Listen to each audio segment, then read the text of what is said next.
Салем Достар. Сегодня мы с вами посмотрим, чеченец относится к казахам с особой благодарностью. Смотрим, друзья. Алейкум.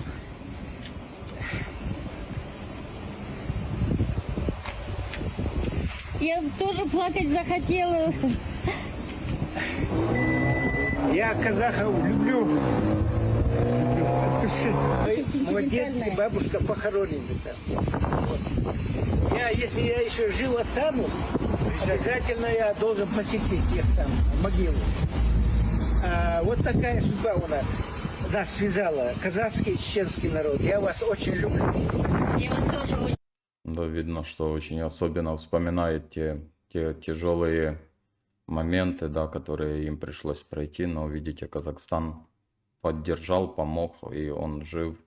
И бабушку надо в любом случае проведать и эту землю, и бабушку 100%.